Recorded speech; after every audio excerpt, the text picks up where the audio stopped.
Hey, it's Cassie from Curry Honda in Chicopee. You're listening to the Bax and Nagle podcast on Rock 102. Come see us at Curry Honda for the best selection of new and pre-owned vehicles. Experience the best at Curry Honda. Thanks for listening.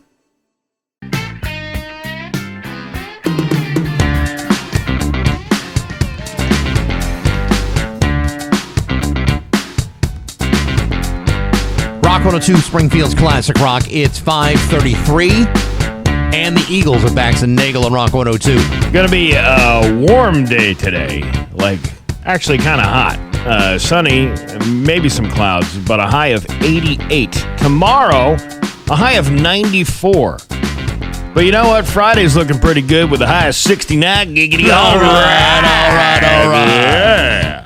Man, what a show today. Fitzy from TowningNews.com will be joining us after 7 o'clock this morning. Also, we got tickets to see the Springfield Thunderbirds.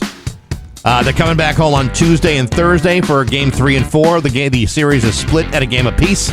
So that's important stuff. Also, an Autumn Miss Monday, and we'll give you the Metallica keyword coming up just after 8 o'clock. So what you're saying is we don't have a lot going on. Right. It's going to be a pretty slow show. All right. Well, there you go. There you have happens. It's Monday. 5:34 with Bax and Nagle on Rock 102. Hey, it's Steve Nagle. Join me in the Rock 102, Springfield's Classic Rock. It's 5:50 The Police with Bax and Nagle on Rock 102. Going to be a hot one today. When I say hot, I mean high of 88. Tomorrow, high of 94. It is 60 right now in downtown Springfield. Hollywood Trash is brought to you by Western Mass Masons. Call them for all your foundation and chimney needs. Somehow you still care about what's happening in Hollywood. So, from Tinseltown, 3,000 miles away, it's Steve Nagle's Hollywood Trash. Well, yee-haw, Bax! Did you watch the American Country Music Awards? Oh, shoot! I missed them again for the 38th year in a row. Well, Cody Johnson won Entertainer of the Year at the Academy of Country Music, but Ella Langley stole the show with the multiple wins. Oh, shoot! Damn you! I'll celebrate all their catalog. Damn you, Ella Langley! Langley took home Song of the Year, Single of the Year, Music Event of the Year, and Female Artist of the Year. Johnson dedicated his Entertainer of the Year award to Luke Combs.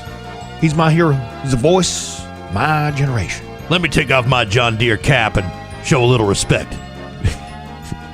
let me hold my belt buckles firm so I may show how personally damaged I am by this recent development by Luke Combs. Hey, you take your little green John Deere and shove it in your pole barn. We're a Kubota family over here. Kubotas? Yeah, Kubotas. I'm not going to drive on one of those foreign jobs. Hey, listen, the Japanese people are very nice and they know how to put a quality tractor together. The event featured performances from top country artists and was hosted by Shania Twain, of all people. I'll tell you what, that little honey gives me a hankering, and I don't want to say what it is, but it ain't pretty. Oh, man, she makes me feel like a woman all the time. The award ceremony makes me want to start punching my doggy. The awards ceremony was held in Las Vegas and streamed on Prime Video and Amazon Music. All right. Will it be available on VHS tape anytime soon? Well, listen, I just picked up myself a fine piece of video equipment from a Sam Goody. There's one left. There's one Sam Goody left in this country. And you got it. I got it. I got a nice little VCR made by Zenith. And I got the extra long videotapes to tape the entire show. The 90-minute jobbers? Actually, the 3-hour ones. Wow. Yeah, and I didn't realize you were still banking on those. Let's see. I didn't watch the American Country Music nobody Awards. did. Nobody with any good sense of sense. Well, somebody did. Do these award shows, like even the Oscars, do they even get the same viewership anymore just because how many people are watching broadcast TV versus streaming versus all these platforms that you can get things on? I have no idea, and I can't tell you the last time I really paid seriously close attention to an award show. Used to, not so much anymore. In a new Netflix documentary series, Kylie Minogue reveals her deep love for Michael Hutchence, the charismatic frontman of INXS. You know, he's not going to return that love. Hey, don't leave me hanging, okay? What's the next part of this story?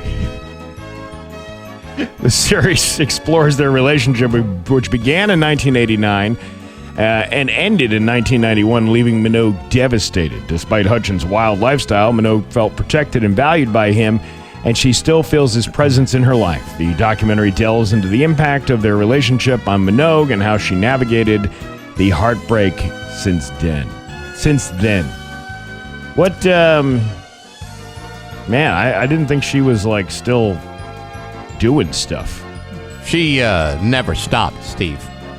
She's Australia's sweetheart, is what she is. Well, I can't get her out of my head.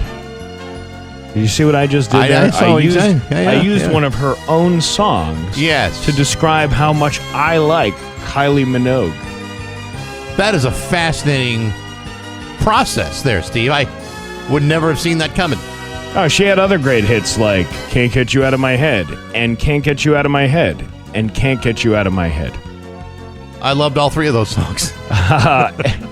Anderson Cooper bid an emotional farewell to 60 Minutes after 2 decades on the show, struggling to sign off during his final report. Reflecting on his time as a correspondent, Cooper praised the show's impactful storytelling and the opportunity to step into others' lives.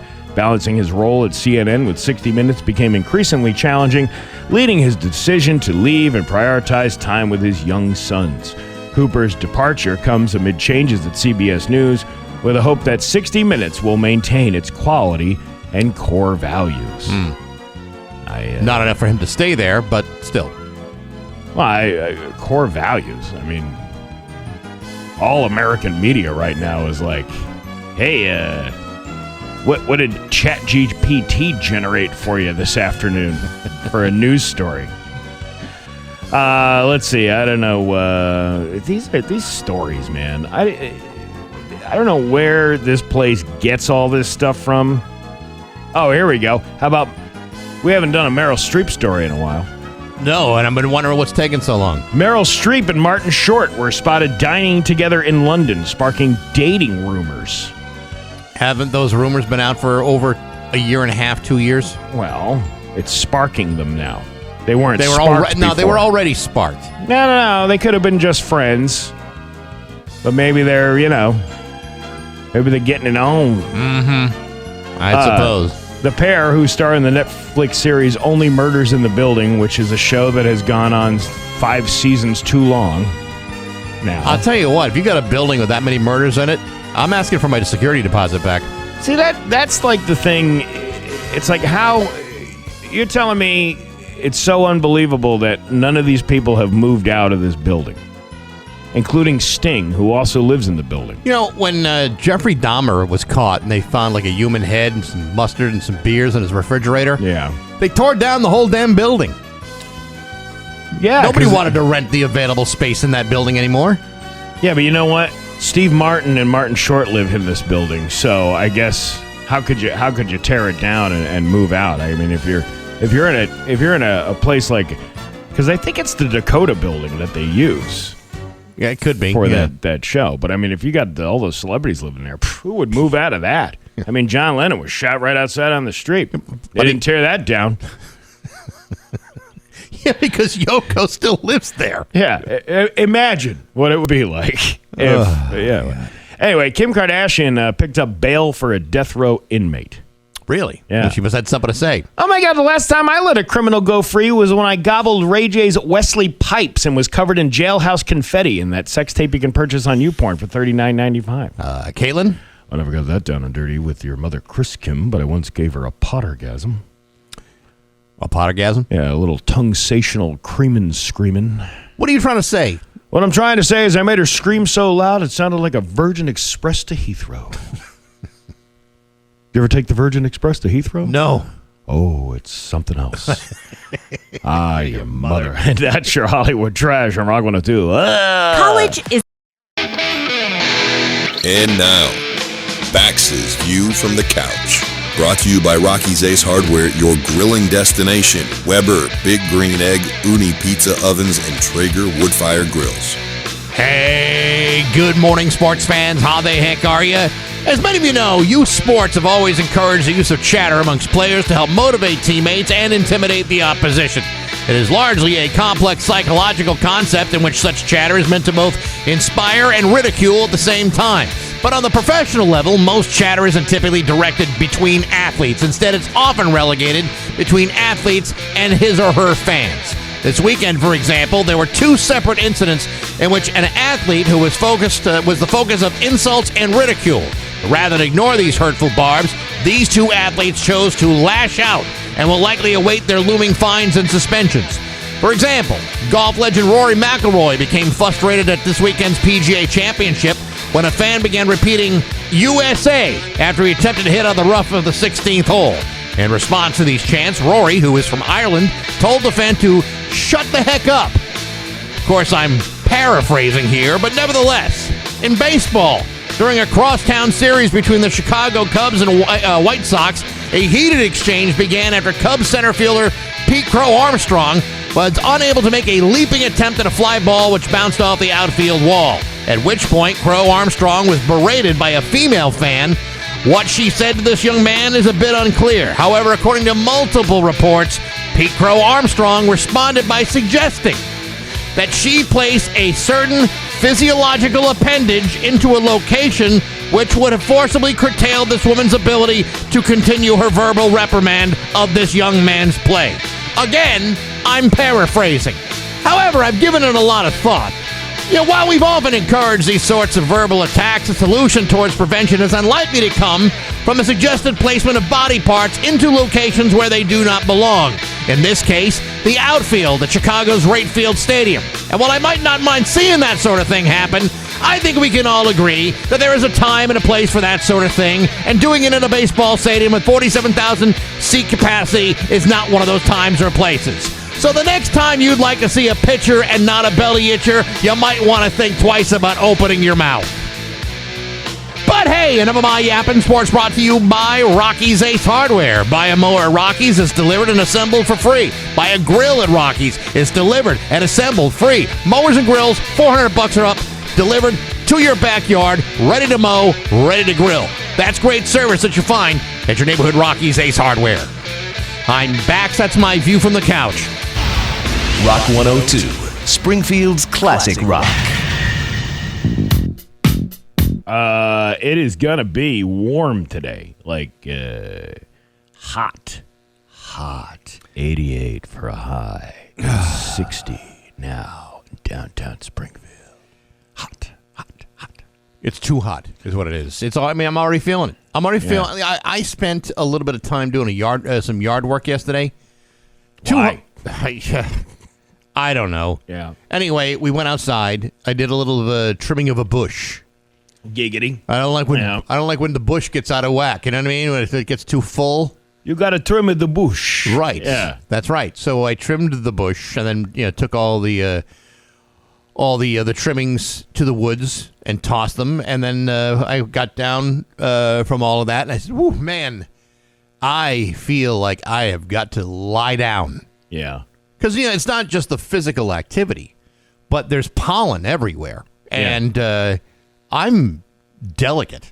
I don't know if you know this. I can only really apply myself so much in situations such as this. The pollen is getting to me, too. Yeah. And I noticed it last night. And years ago, I would just drink a lot of bourbon with an Allegro, and you forget you have allergies. In fact, oftentimes you forget where you put the Allegro.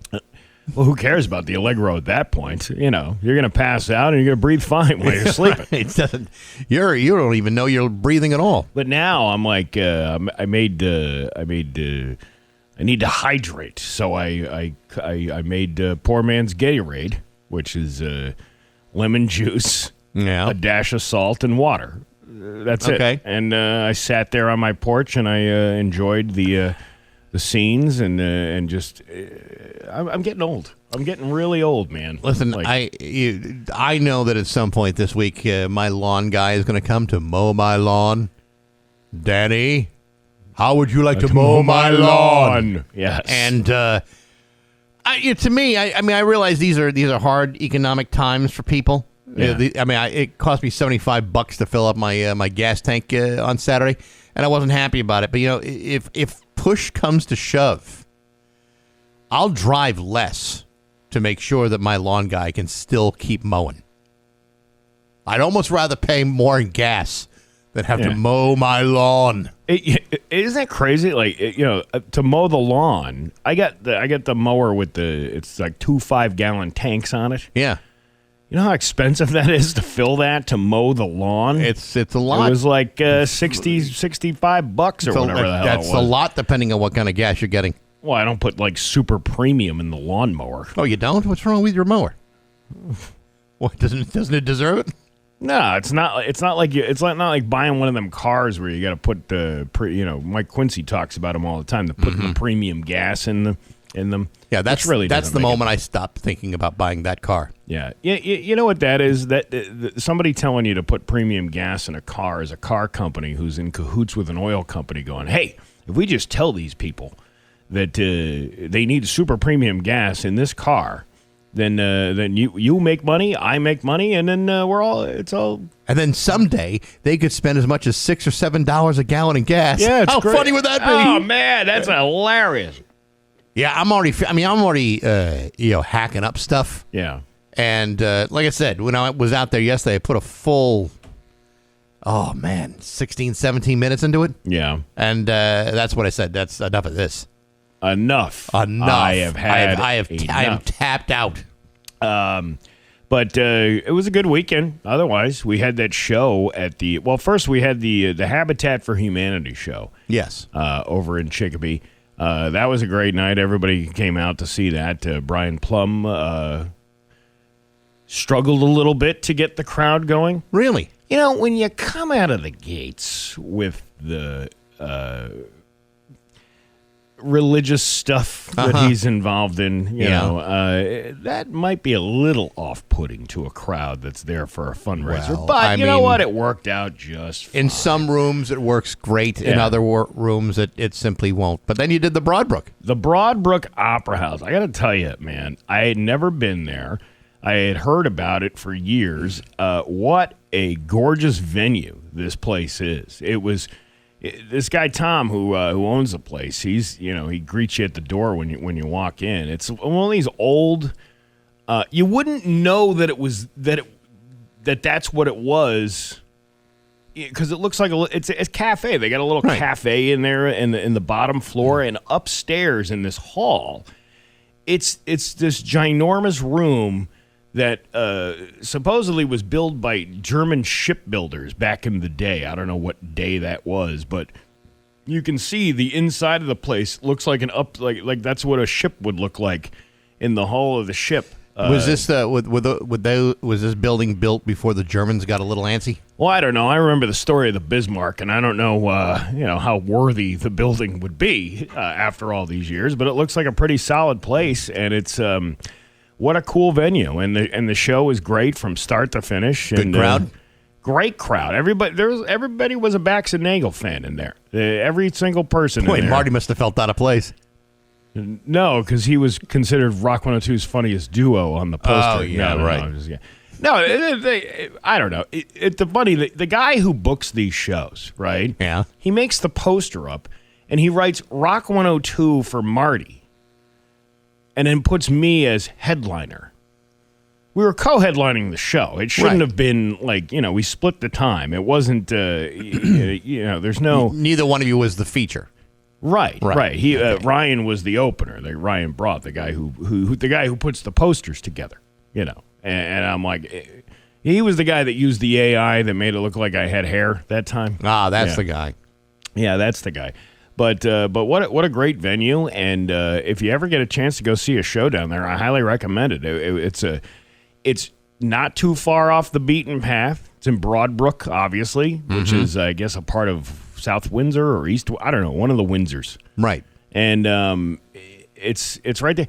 It's one of those places, like, if you don't want to go out and deal with giant crowds at a big venue somewhere, that's the place to go. And it reminded me very much of, and that guy Tom, who owns the place, said it, everybody says this, the Infinity Theater in Norfolk, Connecticut, which is way out in, like, the northwest part of the state. Yeah.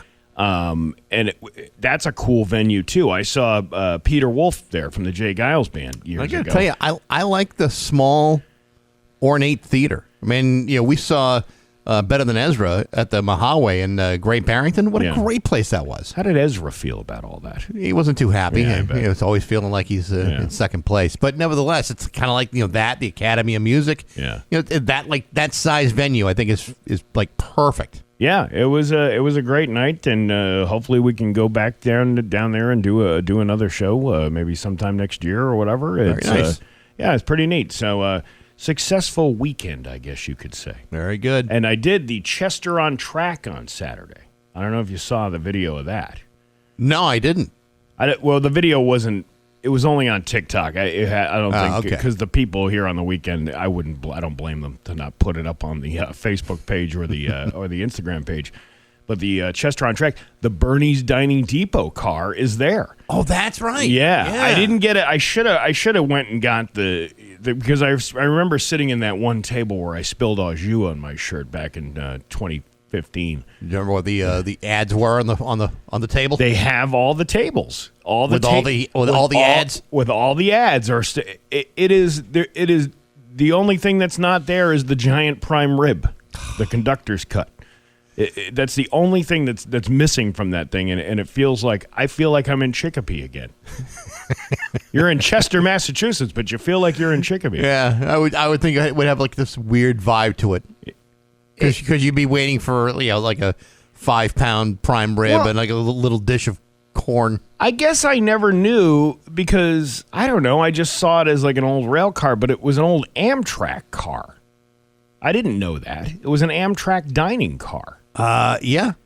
I didn't realize that. I thought it was like one of them old, like the not a passenger car. No, I think all those tables were like original to the dining tape and the dining car and the seats and everything in there. Yeah, it was very cool to see, and celebrating all things railroad over in Chester, and they had all those guys set up with the videotapes of all the. It's just dudes showing other dudes of how many trains they watched. I guess people are into many different things. I don't want to judge, but you will. I have a vision in my head of exactly who that guy is, and I know there's a bunch of them, but I gotta believe it's a particular type. It's like train porn. They're like they're looking at it and they're like, oh man, look at that BNSF just rolling down the track. All right. Chugga, choo, choo. Ooh, look at that diesel. Wow, look at it. Look at the set. Sounds like a jet engine taking off. Oh, man. All aboard. Oh, yeah, all aboard America. It's 6:23 on Rock 102.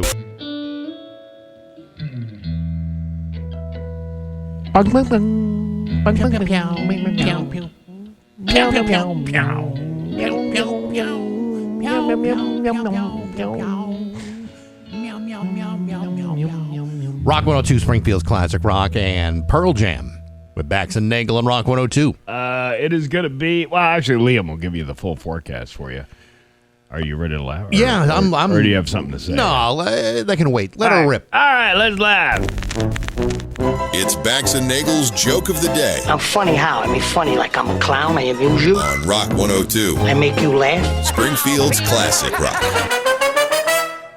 What does Popeye and a can of sardines have in common? I don't know, Steve. What does Popeye and a can of sardines have in common? They both come in olive oil. I don't even know what that means. I have no idea. Bax and Nagle in the morning on Rock 102. 6:35 with Bax and Nagle on Rock 102. It's time for news brought to you by Jordan's Furniture. Now the perfect time to update your home. 15% off furniture and mattresses at Jordan's Furniture. Visit any Jordan's or shopjordans.com. His local radio icon, Steve Nagle. Thanks, Bax. The world's largest pancake breakfast returned to the streets of downtown Springfield Saturday morning. The event began at 8 a.m. with this year's event celebrating America's 250th and Springfield's 390th anniversaries. Tables and booths were set up in the middle of Main Street, stretching from State to Bridge Street and into Court Square. In preparation for this annual breakfast, over 500 gallons of batter were mixed to provide enough pancakes for the thousands of guests expected to attend. More than 1,000 pounds of bacon was also served. You know what we've never done that I can recall? A pancake eating contest. Like one of these competitive eating events.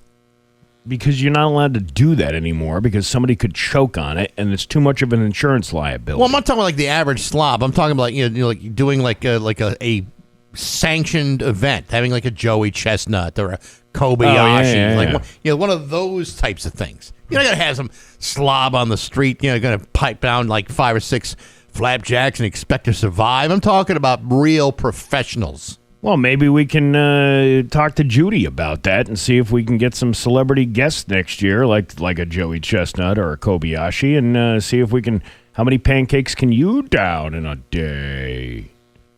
I'm just going to look up pancake eating world record. You ready for this? Yeah. Okay. The most pancakes served in a single event was 25,000. That's not what I'm looking for. I'm looking for in one sitting. What? Okay. Okay. All right. Peter C. 3 14-inch pancakes in 9 minutes and 56 seconds. That doesn't even seem... 3 14-inch pancakes? It should be like 14 3-inch pancakes. I don't know. You know what? A record from 2016, 113 pancakes eaten in 8 minutes. Now, that sounds like a reasonable world record. I have to believe that if we really put our heads together, we can make this into a real Guinness Book of World Record type of thing. I was touting last week, in preparation for the Springfield Thunderbirds. Yeah. With their little playoff run that they're doing now. If they make it, I offered, on behalf of Dom and myself, and even Judy Matt got involved in this, that we would pick up the tab for the entire, if they win the Calder Cup, we would pick up the tab for only the players that were actually played during the game that won the Calder Cup to a trip to Golden Corral. Which I think, and because of the expense of that, I suggested a chew and screw to leave the Golden Corral after eating. That's not right. It's not right, but I mean, come on. I mean, listen, they work hard to prepare all of that delicious food, the Golden Corral. Yeah. It's lip-smacking stuff, and you don't want to just, screw them out of the costly expense of providing that food for their customers. Some guy suggested, why don't you just treat them to $20 dinner and a comedy show? I was like, that would be taking money out of my pocket. That's not going to happen. No, of course not. Yeah, so maybe we can take the leftover pancakes, freeze them, and then when the Calder Cup Championship happens in June, we can unfreeze the pancakes, and boom, you already bought the pancake stuff. BJ Calvi was flipping those things like crazy over the weekend, I'm sure. Yeah, I'm sure. So you freeze them and you save them for the team. I don't know. It's just a suggestion. Something. I don't know. I listen. Something like a little morale booster. Something to eye on the prize, Springfield Thunderbirds. It's not that cup. It's what comes after the cup. It's the pancakes. It's not what goes into getting the cup. It's what goes into the cup after getting it. Yes. That's the thing to keep in mind. A disabled SUV blocking the exit of Scala School led South Hadley police to a drug arrest. Officers said they responded on Saturday, May 2nd.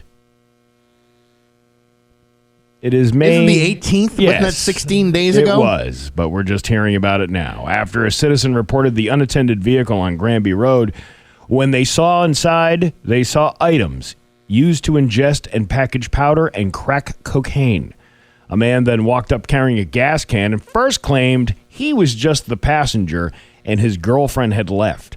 Officers report finding suspected heroin, crack cocaine, a crack pipe, and drug packaging after searching the man in the car. Police said he eventually admitted that he had been driving and the drugs were his. He's now facing subsequent offense charges for possession of heroin or fentanyl and crack or cocaine. Yeah, this is why we shouldn't snap judgment to anything. I mean, if he had just kept his mouth shut.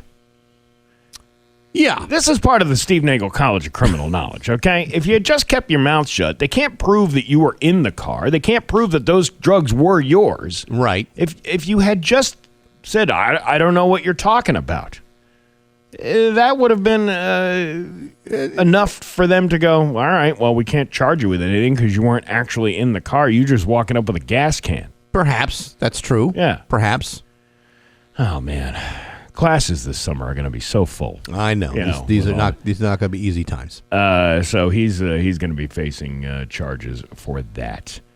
Let's see. Yearbooks are a time to look back on memories and see how far you've come, but with the price to buy one, some seniors in West Springfield don't have that luxury. Western Mass News spoke with the head of the yearbook committee at West Springfield High and heard how the public is stepping in to make sure no memory gets left behind. Yearbooks like these are more than just a school picture. They're memories that you carry with you for a good portion of your life. Yeah. How much is this costing us? And some seniors at West Springfield High are not able to afford them. That's why the community is stepping up to help out as they can. Yearbooks are really important, I think, to seniors. Memories made of high school, not just today, but in fact, more important in 5, 10, and 15, 20 years, said engineering teacher Howard Bernard. From signing the front page to finding pictures of you and your friends, receiving your yearbook is one of the most exciting parts of wrapping up the school year. But not everyone gets to go home with those memories. $80 for a yearbook. Okay, but can you really put a price on memories? I mean, they have, but I mean, can you? These things are ridiculously overpriced. Oh, I mean, $80 bucks I mean, for a book. Yeah, but I mean, do you ever look at your old yearbook? I can't remember the last time I looked at my yearbook. Oh, I do. I look at it all the time to draw snap judgments of people I once knew. No, see, at your age, what you should be doing is opening up the yearbook and putting an X over the people that have passed away. Actually, that's insensitive. But true. I've only drawn mustaches. You should make a TikTok video of that. This is a perfect TikTok video for you, okay? You take out your old yearbook, and you start by Xing out all the people that have died, but you don't say anything. All it is Sarah McLachlan's I Will Remember You playing in the background. And it would just be so bittersweet. We're like, yeah, I remember that guy. He died. The problem is, there's actually been, at this point in my life, quite a few of the people I went to high school with were dead. That's what I'm talking about. You can make it a multi-part series. Today we're diving into it would be like a memory video. Yeah, for all the people that, and you could send it to their families. So you could say, yeah, I remember this guy, and I put a big X over his face with a Sharpie. Dear Johnson family, I'm very sorry for your loss. That's why I've done this TikTok video. Yeah. By the way, it got a lot of likes. Thank you. So, I think the family might see that as exploitive of their grief. You think so? Yeah, no, I think so. No. Yeah, what do you no. It would be kind of exploitive of grief. And normally I'm cool with that. But in this situation, I got to say, I might not be so cool. Yeah, but you're keeping them alive by showing the world your TikToks with those faces that people remembered. Steve, nothing is keeping those people alive. You sure? I'm pretty sure. I'm just saying, it might be an idea for you. Something to think about. I mean, I could do it. There was a couple of people in my class who have, bit the dust over the years. In mine, it's like in double digits. I mean, it's like there's a lot. I mean, it's only 160 people that graduated in that class. I'm in the early stages. Yeah, believe me, it's coming. And most of those are like, alcoholism, drug use. Oh, yeah. I mean, at your age, people are, it's bad case of the gout or. For a while it used to be like really spectacular deaths, like someone died when a logging truck fell over. I mean that's a story everyone's gonna be talking about. But you can find that Brian died of high cholesterol Yeah. at his age, well, yeah, it can't be helped. You want to hear a disturbing fact? Yes. From those Epstein files? Sure. Everybody was like, hey, make sure you don't put pictures of your kids on the internet because you don't want to, have anybody, lifting finding out who your kids are and, Right. being a source of predator. Ghislaine Maxwell's sister is like the owner of the Jostens Yearbook company. And did she do a yearbook of the guests at the island? But think about that. They're telling us for years, put your pictures of your kids up anywhere online. No, that's okay because they have the entire database of every school kid in America. Good point. And a thing. That's kind of creepy, don't you think? Yeah, well, there's a lot of creepy stuff about it. You're pioneer about it. We're going to end it on that note. I'm just trying to end it on a positive note, Oh, is that what that was? Well, if you ever really need a picture of a kid from years ago, yeah, you can just ask them. I'm sure they'll drum it right up for you. Your Pioneer Valley forecast today is going to be a mix of sun and clouds with a high of 89. Tomorrow, high of 94. It is 61 right now in downtown Springfield. I'm Steve Nagle, and that's the news on Rock 102. Oh, yeah. It's 6:50 with Bax and Nagle on Rock 102. I just gave you the forecast. This week on Maxie's Musical Podcast, pretty excited about this one. Simon Raymond from the band The Cocteau Twins is my guest this week. The Cocteau Twins are a very, very important band. One of my all-time favorites. He's got a brand new memoir that is really, really good called In One Ear, Cocteau Twins, Ivor and Me. Talks about the band, talks about his dad, Ivor Raymond, who was a producer and arranger and a songwriter for the likes of Dusty Springfield and David Bowie, and the list just goes on and on. And he's also had some health issues that he talks about as well. It's a great, great interview. It's available on Apple Podcasts, Spotify, YouTube, and on the app. All brought to you by Metro Chrysler, Dodge, Jeep, and Ram at Chicopee and Rock 102, Springfield's Classic Rock. I guess they had a good turnout over at Vanish Valley over the weekend for the Ride to Remember. Looks like thing. I see Hawkman there. Billy the Trash Guy there, too. Weaseling them, both of them, weaseling them ways into that place. That's for all the clout. That's what they do. Yeah, that's what they do.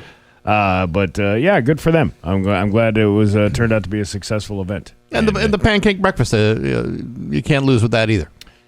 No, you can't. Perfect weather with the pancake breakfast. Yep, absolutely perfect. What a show today. We got Fitzy from townienews.com joining us after 7 o'clock. Also, tickets to see the Thunderbirds for Tuesday night, tomorrow night, which is Game 3 of that series.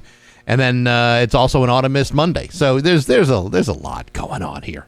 And we got the Metallica keyword after 8 o'clock as well. Man, this is a manic Monday, if you will. Well, we like to really stack it. I wish it was Sunday, because that's my fun day.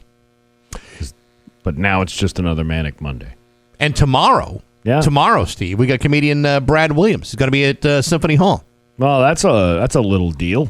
Well, I mean, he brings big laughs in a small package. He's a little guy, but a giant in the comedy world. I can't believe this is in the Smithsonian Magazine. You know the Smithsonian Magazine? The magazine or the museum? Well, it's the magazine. It's the Smithsonian, SmithsonianMag.com, right? Yeah. This fish, oh my God. This fish hitches rides in manta rays' buttholes, according to new research. Really? Yeah, scientists suspect that the behavior could harm the manta rays, suggesting a complex relationship between remoras and their hosts that can sometimes be parasitic. Remoras are often called suckerfish because of the suction cup-like organ atop of their heads. Right. It allows them to stick onto marine animals like whales, rays, and dolphins so they can travel as hitchhikers. But it turns out these clingy fish aren't just attaching themselves to their hosts' exteriors. Sometimes they take a deep dive where the sun don't shine. Well, that they're really kind of like bottom-feeding fish anyway. I mean, the manta rays, I mean, they're not seeing the sunshine anyway, really? No, I guess not. And a study published on May 11th in the Journal of Ecology and Evolution, researchers described several instances of remoras burrowing deep inside the manta rays' backsides. You know, Mother Nature has got this really twisted sense of humor. Can you imagine being a species in which that is what you're looking to do. Hey, what are you doing on the weekend, Frank? Well, this manta rays just moved into the neighborhood. Think I'm going to go bring them the old welcome wagon, if you know what I'm talking about. Yeah, that's what I'm talking about. Imagine if that was like your natural instinct. Like, you're like, man, I just moved into town. I want to see if any manta rays are around here because I gotta pony up to some of them. Where's a sucker fish? What does a sucker fish got to do around here to get himself a pucker fish? If you know what I'm saying. The behavior. Now, what happens when the manta ray has to void, so to speak? Well, that's the beauty of the transport. You're hitching a ride.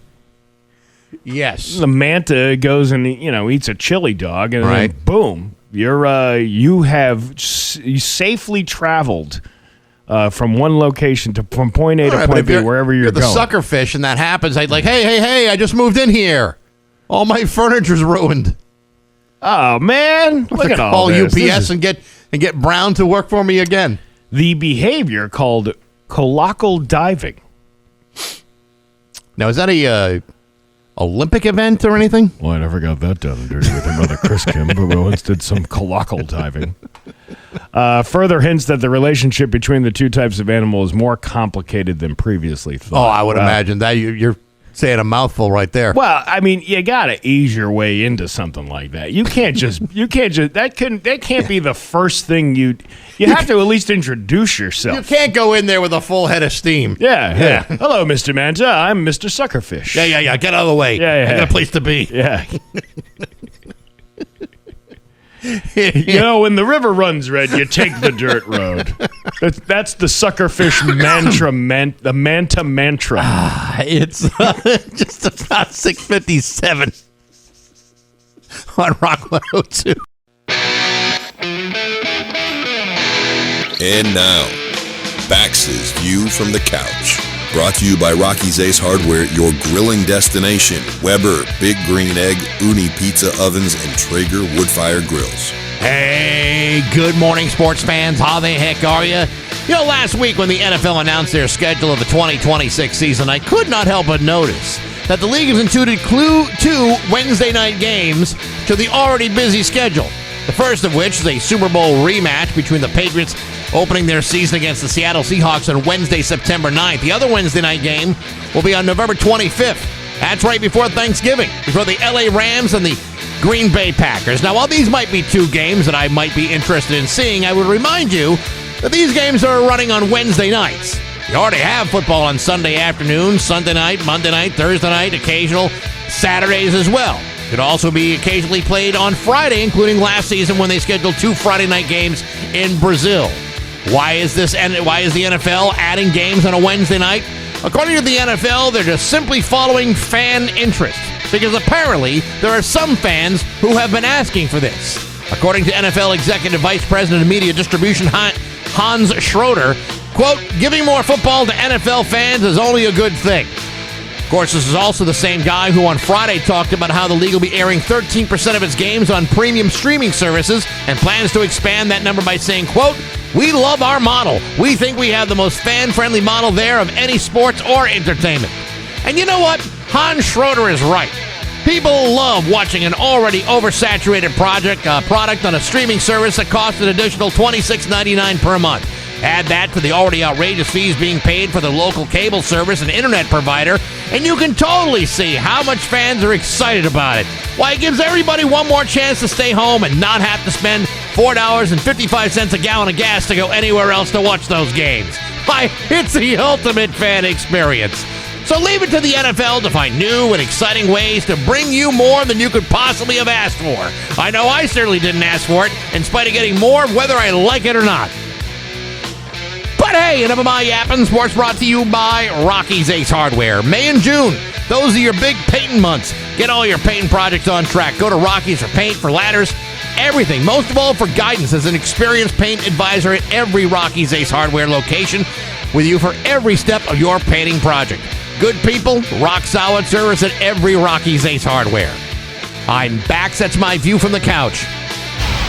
Rock 102, Springfield's classic rock. It's 7:10, and the great Eddie Money on Rock 102. It is going to be hot today with a high of 89. Tomorrow, even hotter with a high of 94. It is 61 right now in downtown Springfield. What a pleasure to welcome him back from brought to you by Next Gen Roofing. Just remember, they do this every single day. It's Fitzy from TinyNews.com. Good morning, sir. How are you? Oh, my God. Coming in off of some Eddie Money, feeling like it on a Monday. Heat wave coming in before Memorial Day weekend. Ladies and gentlemen, I welcome you back to the Commonwealth of Massachusetts. Let's get it going. Nagle, you know what I'm talking about. Like, you try to get ahead of the day, right? Maybe, a little baby powder or some Gold Bond down in the, in your own veritable downtown Springfield. Yeah. By noontime, you're baking crotch zeppoli with a nice little menthol sauce. It's the best. It's a hazmat situation on the undercarriage side. Yeah, That's right. what we got going You start off driving, all of a sudden you got at the end of the day, you got a bowl of cream of wheat. I love cream. I believe it's cream of skeet, if you ask me, but I... Oh, cream of skeet. That used to be my fantasy football team. Yeah. Undercarriage hazmat sounds like the name of a 7th-round player that the Patriots drafted out of South Carolina State. Undercarriage Undercarriage hazmat, hazmat. he's our newest pick. I got to tell you what, this undercarriage hazmat, he didn't necessarily have all the tools coming out of school, but he's really a grinder out there. Like, nobody wants it harder. Nobody shows up earlier. This is what I'm talking about. But at the end of the day, he just stinks. That's all. That's it. He stinks. Woo, man. Yeah. This is so Massachusetts, though, too, to, have, a super pleasant week, and then somebody at the temperature controls falls asleep, dials it up to almost 100, but then it's going to be 60 and rainy by the weekend. Right. So everyone's gonna rush off to Home Depot and Target and go buy their little Coleco kiddie pools and the inflatable, relaxation tubs and make their golf plans and get ready to go to the beach. And then you're going to jump in the water and get hypothermia by the middle of the week because the ocean water is still freaking 50 degrees. Yeah, but you know what? A little hypothermia, a little shock never hurt the human body. The body is a resilient machine. I'm sure most of us won't even think about it when we're in the hospital or on the ambulance, on the gurney. We'll all be fine. No, these are the things you dream of when you start getting that little bit of contact high from all the fumes because you're in your 4th hour of Cape traffic with the Sagamore Bridge 3 miles away in the distance.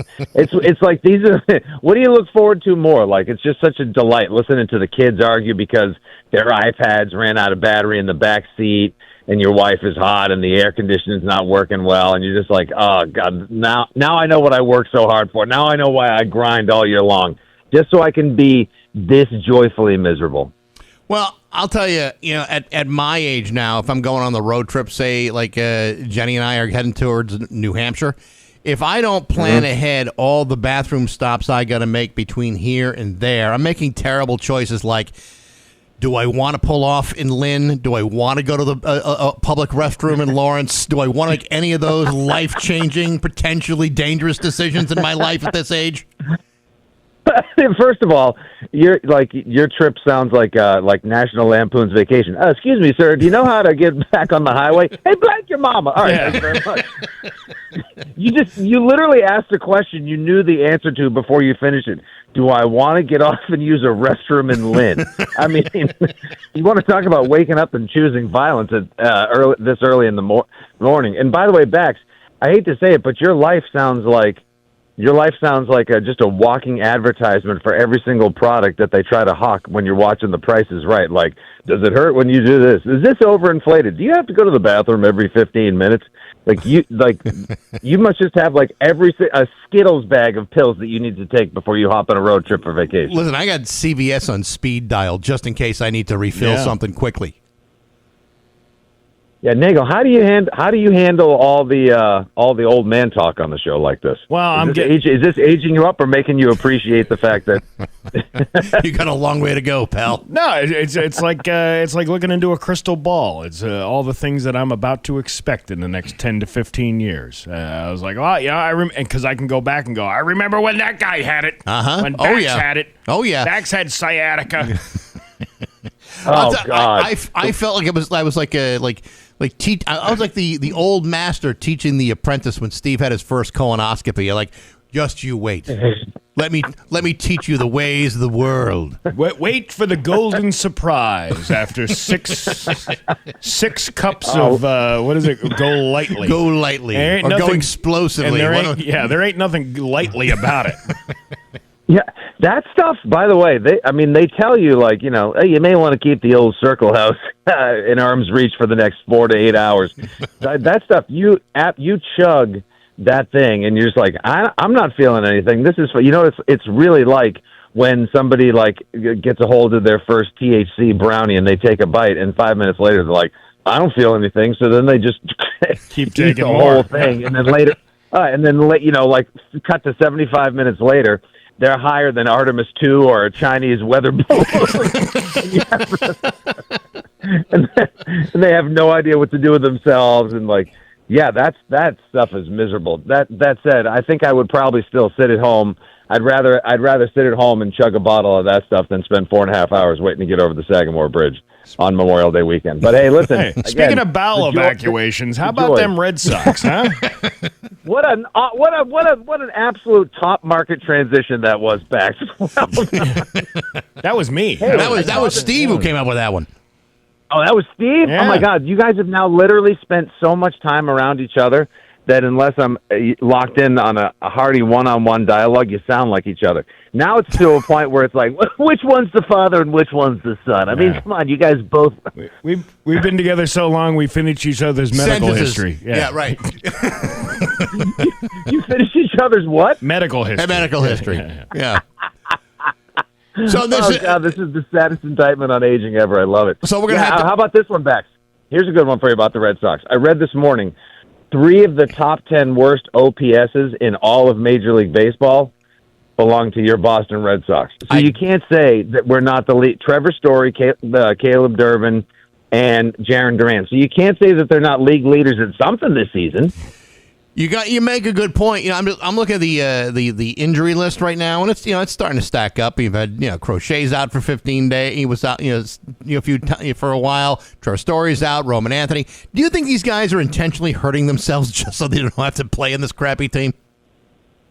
Wouldn't you? This is like back in the day when, like, they instituted the draft. Like, come on, boys, saddle up and serve your country. And guys were literally just like, all right, here, drive over my arm. Here, just use this baseball bat on my knees. Yeah. Like a Lone Star came after me. Carlos Navarez would you want to? Carlos Navarez is listed day to day. We're seeing how he recovers from hitting himself in the face with a hammer.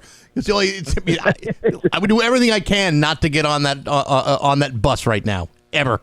Yeah, honestly, somebody like whoever the bench coach is these days, since they ingloriously removed all the guys, and Jason Varitek and Alex Cora would like walk into Chad Tracy's office and be like, "Hey, Skip, yeah, we got another guy. Well, Wilson Contreras. He's the 5th guy this week to report that he fell down a flight of stairs and he needs to go on the IL. This is what a damn shame."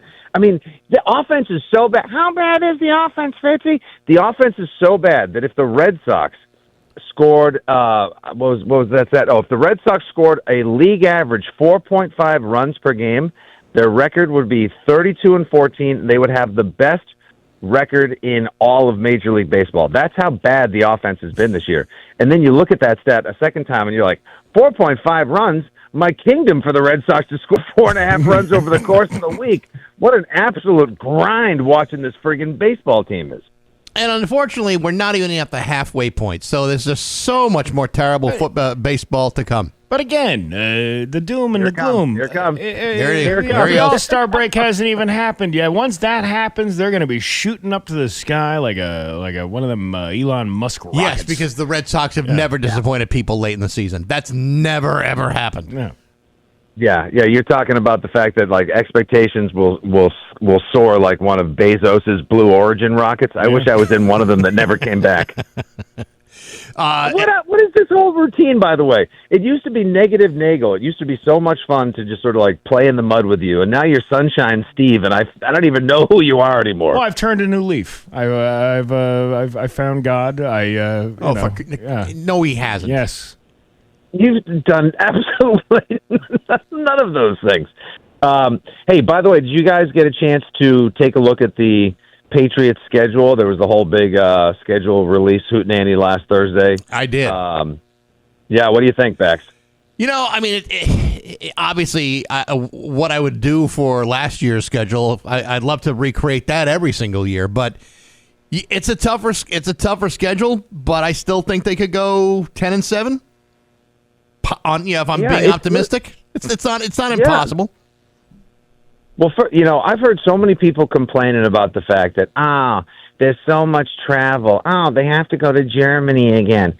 Oh, I can't believe the schedule is so difficult. It's like the NFL has it out for the Patriots again. Like, one, you finished in first place last year, so you're going to get a first-place schedule this year. Two, you went to the Super Bowl as well. So, the NFL is naturally going to put you on a lot of primetime games. Monday night, couple of Sunday nights, 2 Thursday night games as well. You should love the fact that there's, a bullseye on your back, that you're a hard target and everyone else wants to see the Patriots on primetime as well.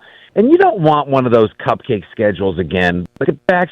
Do you remember how annoying it was last year when everyone said, the Patriots, they're only going to the playoffs because they're a product of their soft schedule. They're not actually, a very good team at all. Like, this is a great chance to just go on a full-blown revenge tour, stick a giant middle finger up, and just wave it around to the rest of the NFL and just tell them that they can all tuck it and suck it because the Pats are back, not just for the short term, but the long. I love the schedule. I love the fact that there's one watchable game after another. What do you want to do, play the Jets 17 weeks in a row? Even the Jets couldn't beat the Jets if they played them 17 weeks in a row. Even the Jets don't want to be the Jets for 17 weeks in a row. They can't stand watching that kind of terrible football. I think the thing that's important to keep in mind here is they don't have the wide receiver position completely settled because everyone's waiting for June 1st. And from what I read this morning is there's not a single team in the NFL other than the Patriots that's talking to Philadelphia about A.J. Brown, which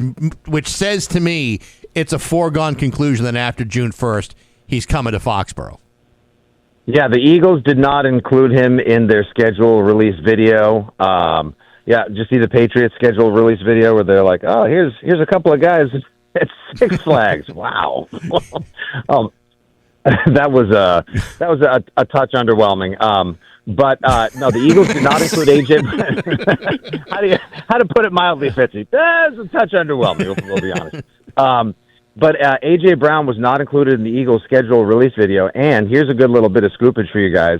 A little birdie told me that AJ Brown and his people met with a realtor that was showing him condos in the Back Bay in downtown Boston. Now, listen, if somebody was playing in Philadelphia, would he be looking to get residents in Boston, or what do you think, huh?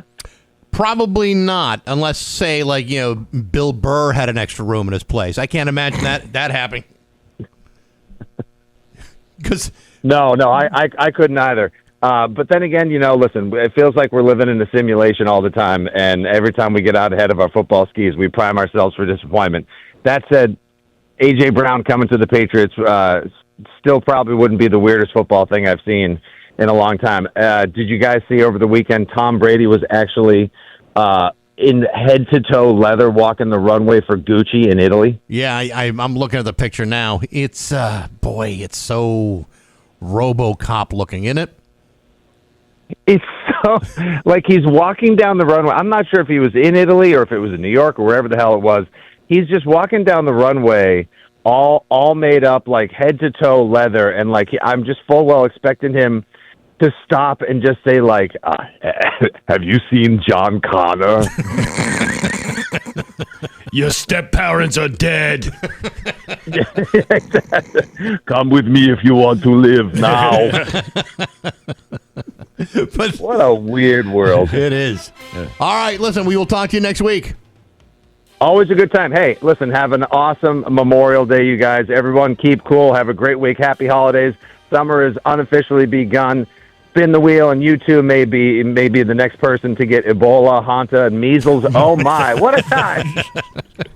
We'll talk to you soon. Fitzy from TowningNews.com. See you guys.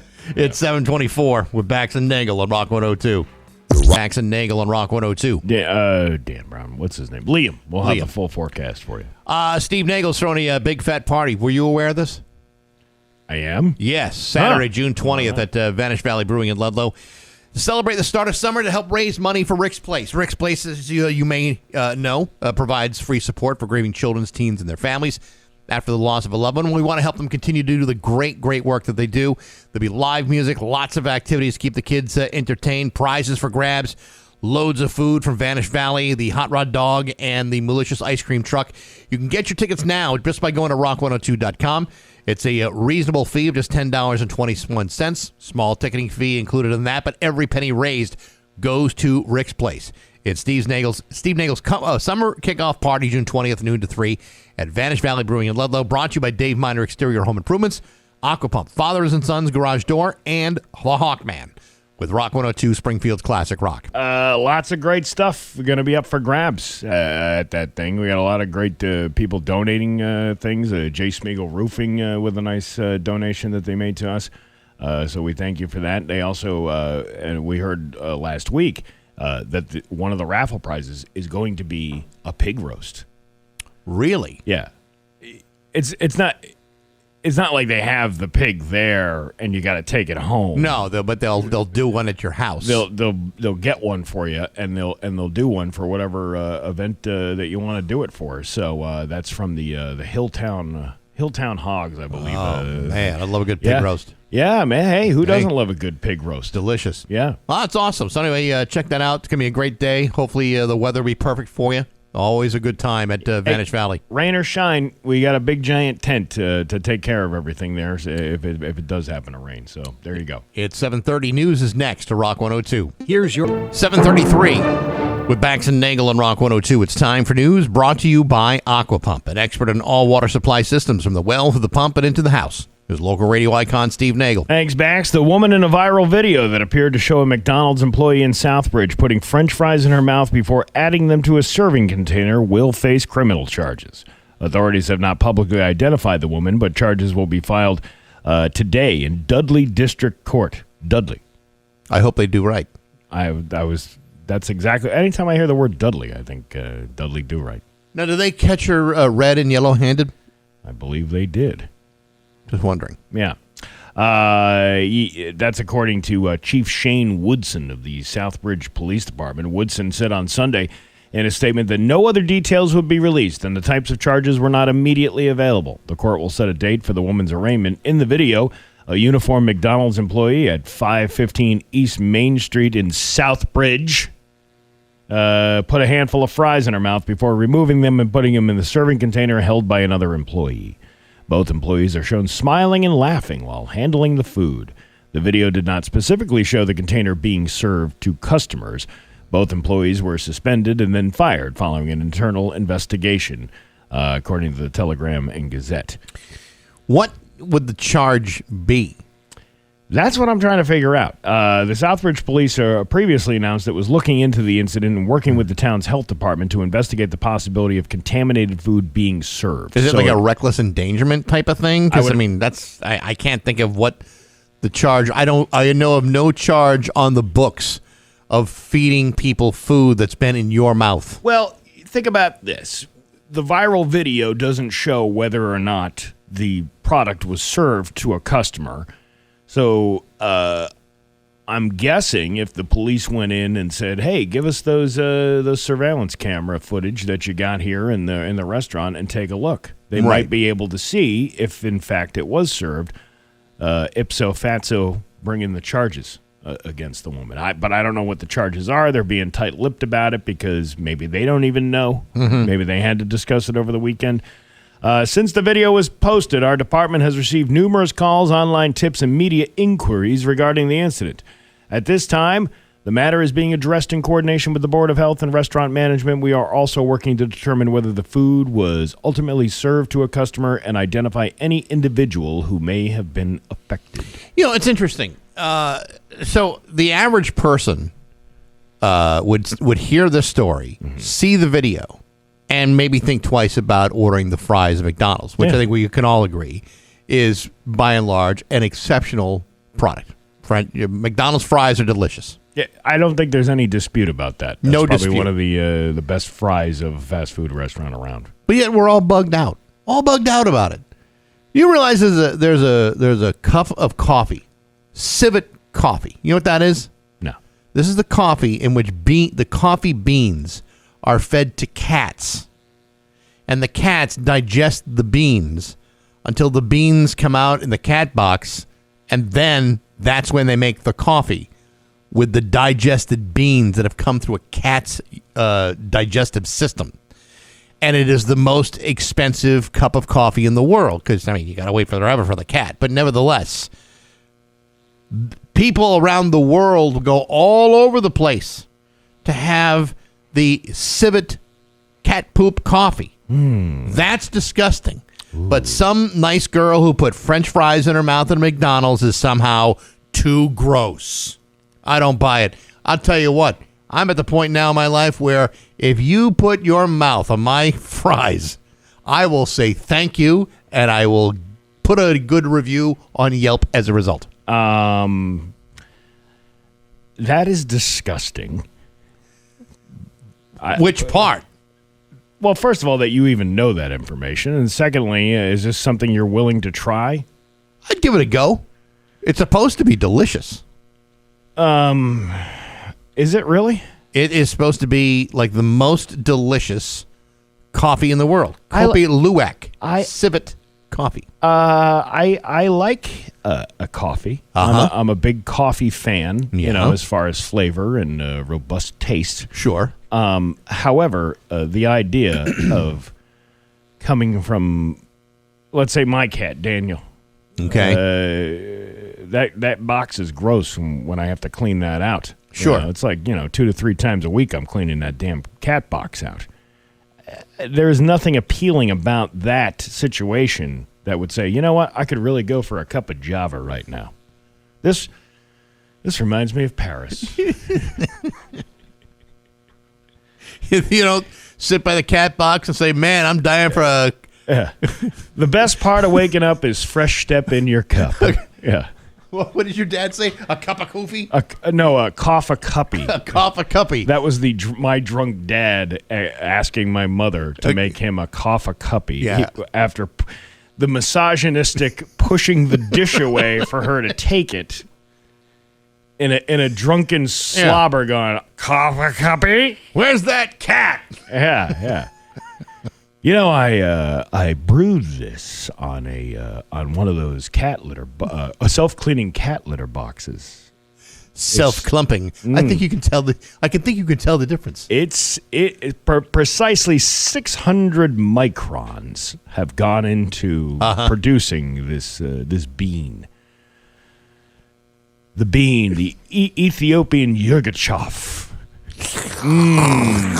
Do I notice a slight aromatic of tidy cat? Naturally processed at an altitude by a cooperative you've never heard of because they don't export this commercially mainstream cat poop coffee. But you know what, Steve? If someone came in here with some, I'd give it a shot. Why not? Speaking of coffee that tastes like it came from a cat box, I had to go to Starbucks yesterday. Yeah. Here's one of the. This is like the trendy thing among the middle school aged children. I take my daughter to a softball practice yesterday, and then instead of, remember it used to be you bring it. I'm the carpool guy, the dad. I'm taking the kids back to the back home. Sure, to and from the practice yesterday. It used to be ice cream. We used to go, after a practice or a game or something, you gotta stop and get an ice cream. Nice warm day like it was yesterday. Sure. No. The whole thing is now based around Starbucks. These kids are obsessed with Starbucks, with the stupid fizzy lifting drinks or whatever the hell they're selling. Not coffee. They're not drinking the coffee. They're drinking the juicy drinks. They're drinking the juicy, buzzy berry fruit, whatever the hell it is. I don't know. Give me the what is it? The Olivia Rodrigo or whatever they're calling it these days. Right, dude. It was like $30-something for a couple of drinks.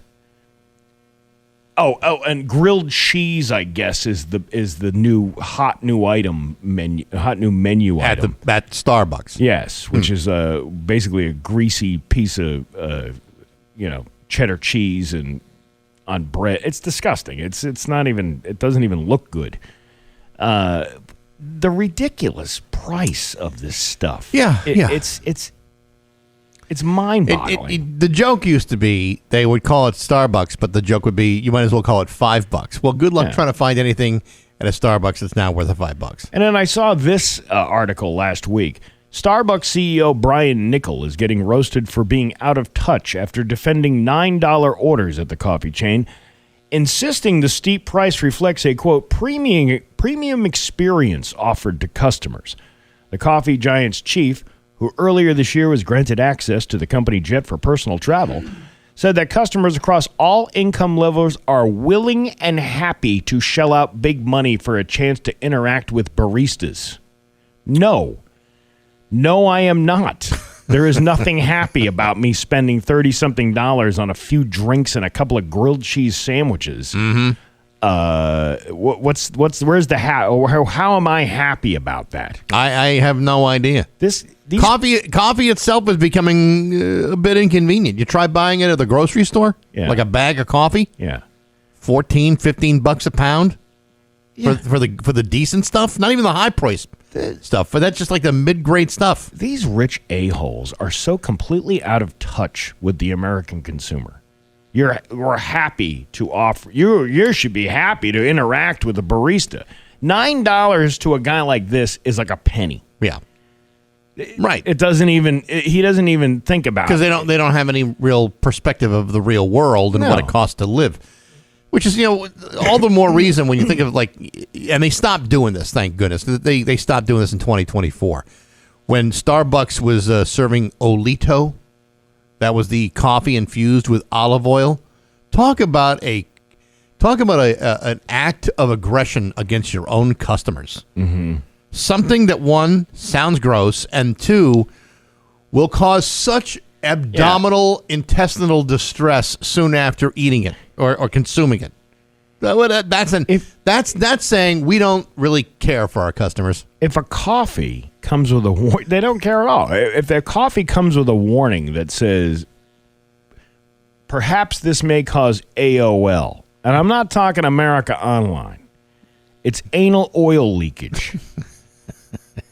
It was the same thing with those potato chips when they started making it with Olean years ago. It's the same type of oil. Yeah, it makes you want to go to the bathroom. Remember there was that oil leak at the bottom of the ocean for a British Petroleum, and you just saw tens of thousands of gallons of oil shooting into the ocean? Yeah.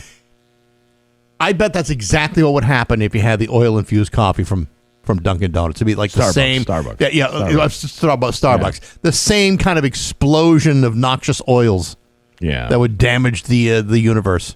So disgusting. But this guy is insisting... what is he say? Oh, yeah. And then what that means is we have to make it worthwhile, right? And then in other cases, people believe, well, this is a really affordable premium experience. The premium experience. Okay. Well, it's less than $10, and I can get a really premium experience, he continued. It's a drink. You're not even getting the full amount of ounces with the amount of ice that they put in the cup anyway. Premium experience should be about the quality of what you're willing to give us at a certain price. Premium should not be, here's the price. Yeah. This is Take it or leave it. Listen, for all intents, all the people that live in tents and watch porpoises, this guy is actually a pretty good marketing dude because he was the one that got people to eat Chipotle again. He was the one that's the guy? Yeah, and you know what? The kids go crazy over that stuff, too. They yearn for Chipotle. Even after that whole salmonella thing that they had years ago. What is going on in our society where these things are the top-notch places to go for youth? Why are we focused on liking terrible things? That's what I want to know. I don't know. It's the way it goes, man. It's a premium experience. When a barista writes a nice little note on the side of your cup like, "Good morning," you know that you went to the right place. For that kind of cheer, you almost don't mind spending $9 per coffee. I did a video about this last year. I had got the Starbucks coffee. I had a gift card. I went in there, got the Starbucks coffee. It cost me like $7 for an iced coffee with the because I like it with the shot of espresso in it sometimes. And the barista, that was when they first started writing the messages on the thing, and it was like, have a fantastic day. You know, it was like supposed to be personalized to you. Right. But then when I was watching the barista make that, she was writing the same thing on all the cups. There was nothing personal about that. No. They could very easily just write it on the cups and then, just not write anything. Just like pre-written cups. Yeah. Have them printed that way. Yeah. What's the difference? Well, that would save a lot of money, I would think. I know, but time is of the essence. I don't know. I have to wait around for you to spend, to figure out how to spell "have a terrific day." What are you going to do if you misspell it? Going to get a new cup? I don't think so. Yeah, and you're wasting a cup then because you misspelled something. Wow, look at the time. How look about at that. We were all out of time here. It's going to be a hot one today with a high of 89. Tomorrow, even hotter with a high of 94. It is 65 right now in downtown Springfield. I'm Steve Nagle, and that's the news on Rock 102. Rock 102, Springfield's Classic Rock. It's 7:55 and Sticks with Bax and Nagle and Rock 102. Going to be a hot one today with a high of 89. It's 65 in downtown Springfield. The Springfield Thunderbirds are coming home for Game 3 for tomorrow night and also Thursday. Series is tied at a game apiece. I mean, it's a 5-game series. So let's say, for example, and I'm just trying to do the basic math, if the Thunderbirds win tomorrow night and then Thursday night, they advance into the next round. That's going to be awesome. Because you see, 3 minus 5 is more than if the other team would get 3. So you see how that works out? I spent all weekend trying to figure out the nuts and bolts of it. Anyway, you of all people shouldn't be doing any math or anything. Well, like I got help. Numbers. Who'd you get help? My wife. She's a teacher. Oh, okay. Well, all right. Look, baby steps. Baby steps. I mean, I got to clap the erasers and had to stay after school, but still. Yeah. All right. Good for you. We happen to have, Steve, a 4-pack of tickets to tomorrow night's game at the Mass Mutual Center. The Thunderbirds against Wilkes-Barre Scranton, the Penguins, the Atlantic Division Final. Game 3. Again, because the game is tomorrow, you'll have to be able to pick these up by 5 o'clock tomorrow. So make sure you're that guy or that woman or that kid, because 10th caller right now at 293-1021 scores a 4-pack of tickets to the game. Good luck. Let's go! It's just about 7:57 at Rock 102. And now, Bax's View from the Couch. Brought to you by Rocky's Ace Hardware, your grilling destination. Weber, Big Green Egg, Uni Pizza Ovens, and Traeger Woodfire Grills.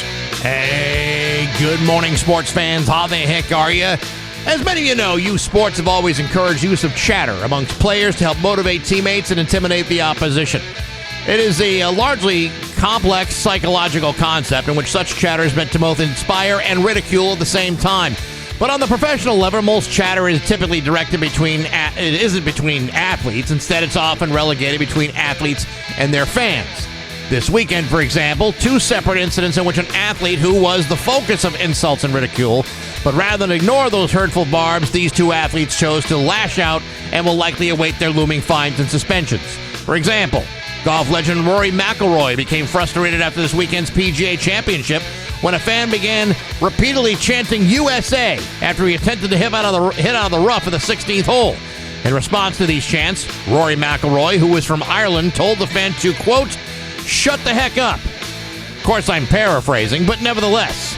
In baseball, a crosstown series between Chicago White Sox and the Cubs.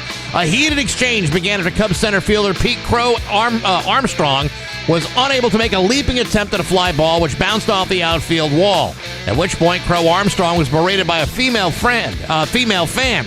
What she said to this young man is a little unclear. However, according to reports, Pete Crow Armstrong responded by suggesting that she place a certain physiological appendage into a location that would have forcibly curtailed this woman's ability to continue her verbal reprimand of this young man's play. Again, I'm paraphrasing. However, I've given this a lot of thought. While we have often encouraged these sorts of verbal attacks, the solution towards prevention is unlikely to come from the suggested placement of body parts and locations where they do not belong, which in this case is the outfield of Chicago's Rate Field Stadium. And while I might not mind seeing something like that happen, I think we can all agree that there's a time and a place for that sort of thing, and doing it in a baseball stadium with a 47,000 seat capacity is probably not one of those times nor those places. So the next time you want to see a pitcher and not a belly itcher, you might want to think twice about opening up your mouth. But hey, enough of my yapping. Sports brought to you by Rocky's Ace Hardware. Buy a mower at Rocky's, it's delivered and assembled free. Buy a grill at Rocky's, it's delivered and assembled free. Mowers and grills, $400 and up, are delivered to your backyard, ready to mow and ready to grill. You'll find that kind of service at your neighborhood Rocky's Ace Hardware. I'm Bax. That's my view from the couch. Rock 102, Springfield's Rock 102, Springfield's Classic Rock, 812 in Kansas. With Bax and Nagle on Rock 102. Gonna be a hot one today. Like super hot. Like damn hot. Like two squirrels in the throes of passion inside of a tube sock kind of hot. Yeah. 89 for a high, and it's 65 right now in downtown Springfield. We gave away those Thunderbird tickets. There's always a chance we may have more tomorrow, but I don't want to get ahead of myself because I don't know that for sure. But if it happens, we will let you know. All right. Okay? All right. All right. Would you like to present something right now? No, not unless you got something. I don't really have much. Are you sure the Sandman doesn't want to enter the room right now and give some information about a certain word? Yes. That, you know what? Yeah. You're absolutely right. How could I have forgotten? It is time for the Metallica keyword, Steve. I'm so happy you brought this up because, I would have potentially forgotten all about it. The keyword for this hour, Steve, is the word cool. That's cool. COOL. As in C, as in I can't wait to go see Metallica. O as in, oh my gosh, I don't have tickets. O as in, oh my gosh, I'm going to the Sphere to see them. And L as in, Las Vegas is where I will need to go. If you have the ability to write that word on rock102.com before midnight tonight, you will have the chance to go see Metallica at the Sphere in Las Vegas. Again, the keyword for Metallica is cool. COOL. Good luck from Rock 102, Springfield's Classic Rock. All right. Well, now that we got that out of the way. Okay, thanks for reminding me, Steve. That's why you're here. I'm headed to Medway this afternoon. Medway? Yeah. Go on. Doing comedy with Marty out in Medway. On a Monday night show? Yeah. Wow. Yeah. That's a big night in Medway. Well, it's actually pretty decent money because it's one of them blowhard political parties that have hired two comedians to come out and roast them for his political campaign kickoff. I don't even know who this guy is. All the way in Medway? Hey, listen, you got to go where the money is, man. No, I the understand. money is in politics, and if I can scrape the top off of some of them campaign funds from some of these blowhards, I will gladly take it. I know. I'm just thinking, Medway, we're not real versed in what's going on in the town of Medway, but if one of our local politicians wanted to get roasted, well, that would be easy to do. And that would come at a premium price, much like a Starbucks coffee, as we were talking about earlier. I hope you're going to get paid a little more than $9. People are excited to pay premium prices for me and Marty. So is it a full roast, or you could? It's a roast. It's a comedy show. It's at a political event. I could care less about the politics of the people involved. I care about how green the cash is coming out of those pockets of the politicians. Yeah, that's the part of your comedy career that I respect the most. It doesn't matter whether you're funny or not. In fact, many times you're not, and you still get paid, and that's the best part. I will perform at any shat hole in the area for the right amount of money. Do you remember that one event you were hired for at the radio station where you intentionally said the worst jokes in the world. And Oh, it was yeah. not Yeah. funny at all. And Well, it that's only because I didn't like the guy who was hiring me to do that. yeah, no, I didn't like him Yeah, either. yeah. And that's why I thought it was hilarious. Yeah, and then to which the follow-up meeting on Monday morning was, what was that? and I played it off like, what are you talking about? That was a comedy show. That's what I do. And it was all dad jokes. It was me reading dad jokes out of a book. Yeah. Yeah. Well, he had he ever seen you perform before? No, but he had this crazy idea. First of all, he comes in here, Stormin Norman, as we like to call him, and he was, because he wanted to change everything. He was like General Schwarzkopf, coming in. I'm going to take control of this place, and he didn't understand what the name Big Bunk and Smoke was. He didn't understand. I don't understand. It doesn't even make any sense. Well, it made sense if you listen to Bob Kester and John Pulo, who were the two guys that came up with it years ago. Right. Bonkin was an expletive. It was basically big effing smoke, but you can't say that on a radio But you can say promotion. bonkin'. You can say bonkin', like, big Yeah, bonkin' smoke, right? Yeah. This guy, first of all, this guy had no concept of many things, but he still didn't have a concept of what that meant. So he wanted to turn it into something new. Yeah. Something glorious, something that would last forever. And his legacy he would leave behind by coming up with the Rock 102 smoking joke. This would be kind of like taking the Mayflower Marathon and removing the buses and the food and just say we're gonna collect socks. It's gonna be socks for the homeless. You're changing the concept of what we're doing here. Yeah, we're not doing that. We have an already established event. It was stupid, and I thought it was absolutely brilliant. In fact, I've never laughed harder at you than that night because I knew was funny. exactly what you were doing. You got it. You I understood got it. it. Most Yes. people did get it. I think there were people out there. Well, some were confused about what this was, but there was many people who were in on the joke. And there were many people that Yeah. saw you for the very first time, and then years later saw you at an actual comedy show where you were actually using real, live, handwritten material Right. that you cared about. Right. And then, wow, he improved so much. Like, no. But He had it going before all that. but in my I don't know if you know this about me, but I can be passive aggressive. No.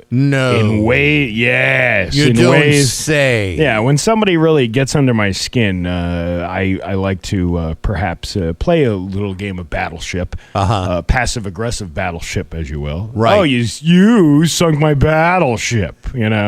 I've never seen anything No, that would never. suggest you do that, Never, Steve. No. never been a petty person in my life. But anyway, I was that night. I was Tom Petty. I was the Tom Petty that night at the smoking joke. You're so petty that even a guy like Tom Petty would come back to life and say, "What's this guy's problem?" What's with the dad jokes? I don't understand. Anyway, so I go up and I stand up and I do this horrible bit. And I was up there for 15 minutes. It was a long time. reading these jokes, just one after another, in such a cadence where it was hard to. It was easy to keep up because it was so slow.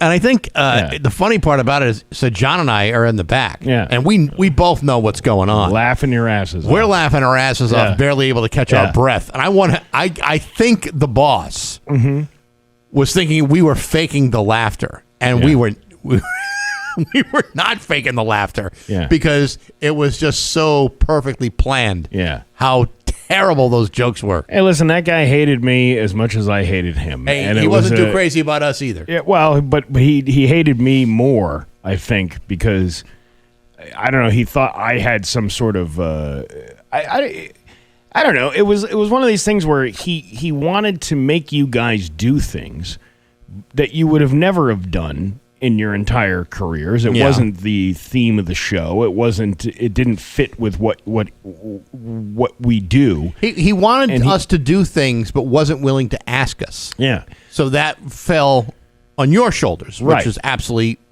ridiculous. Yeah, he took it out on the low-hanging fruit. Yeah. Because he was a short guy and he couldn't, with that turtleneck that he had, he didn't, couldn't reach up that high to do it. He could reach for a bottle of vodka like nobody's business. Oh, yeah. But he couldn't reach for quality in anything else that he did around here. He was the inventor of the Rock 102 work release program. Yes. Which was basically a prison anyway, because we were stuck doing those every things single Friday night. Friday night. And you know what? I'm so glad that I got to deliver to him one of the worst performances I could ever imagine doing with his name associated with it. It was a spectacular success. This was my idea. This was the same guy that went with the idea about the Mother's Day thing. You remember the Mother's Day thing? I do remember that, too. It was a Mother's Day promotion, and he was like, I need some ideas of what we can do to do. So I suggested, jokingly, I said, well, why don't we have a MILF contest? Mother I'd like to flower. People can send in pictures of their hot mothers, and the hottest mother voted online wins. We tied it to a florist.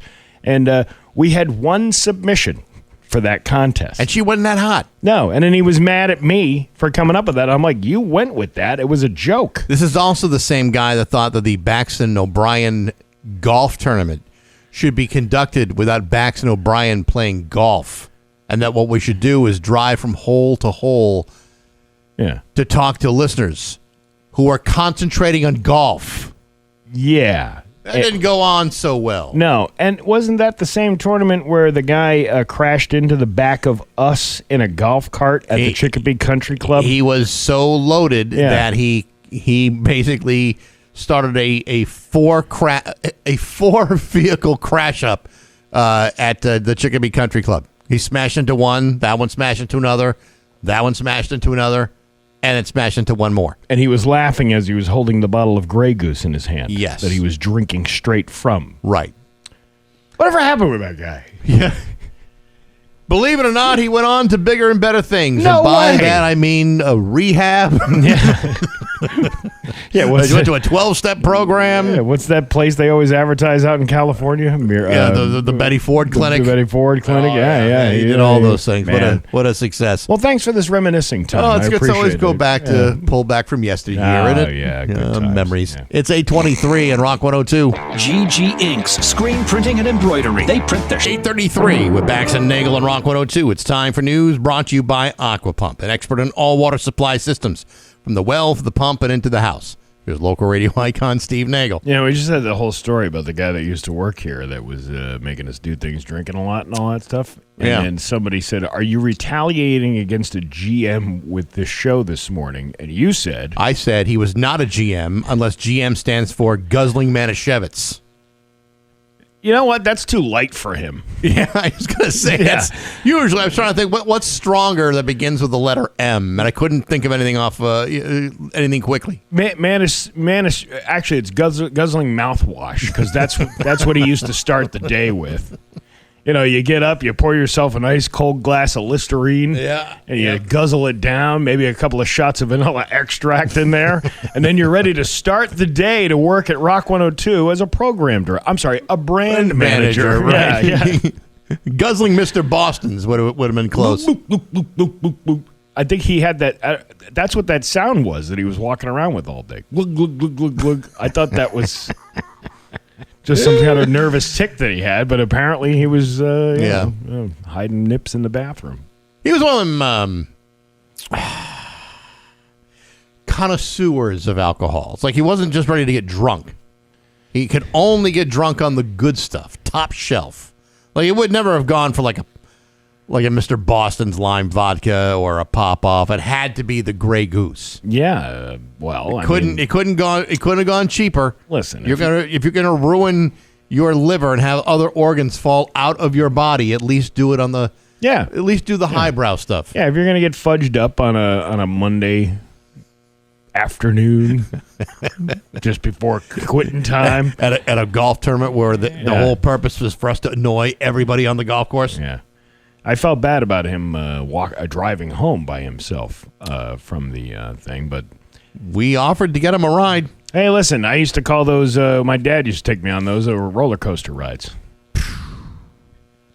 It was the Route 10 in Morristown, New Jersey roller coaster ride. I remember having the conversation, give us your keys, we'll get you a ride.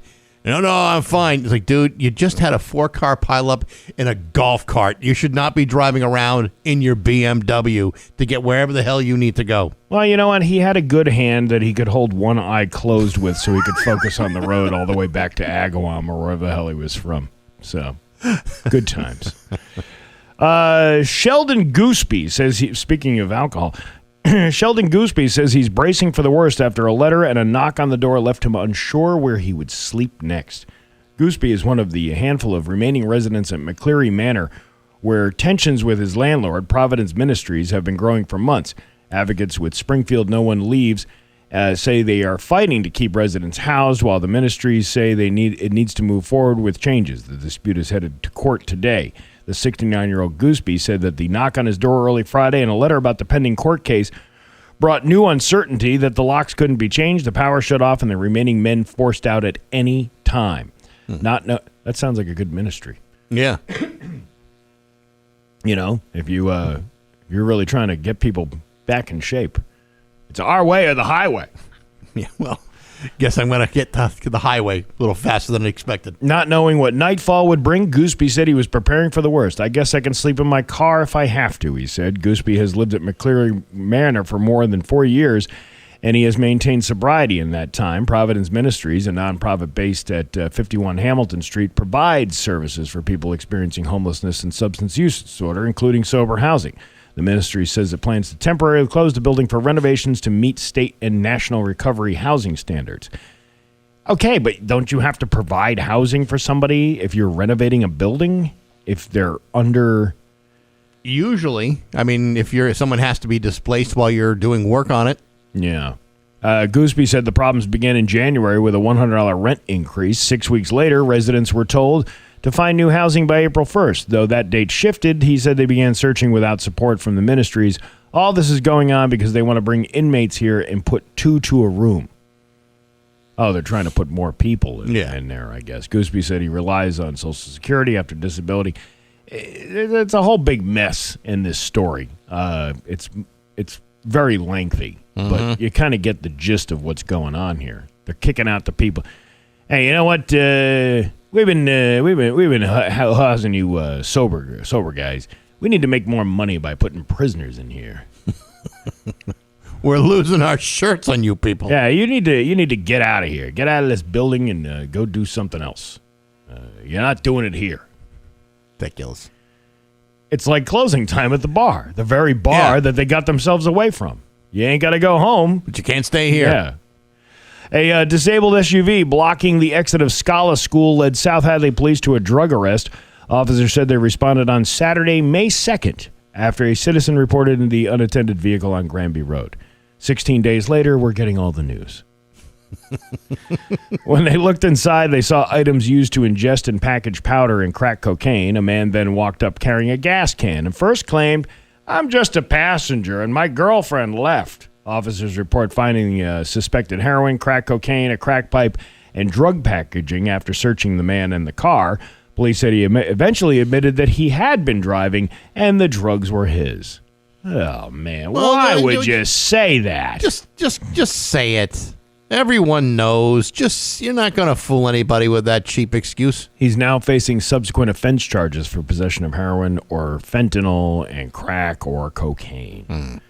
Dude, day one of the College of Knowledge. You never admit to your wrongdoings. I mean, that's just foolish. These are the kinds of problems that people find themselves in, though, Steve. You know, it all seems like a good idea at the time, but sober logic would have you thinking otherwise. Yeah. Hey, what did the Irishman do before the cockfight? I don't know, Steve. What did the Irishman do before the cockfight? Greased his zipper. Dozens of people...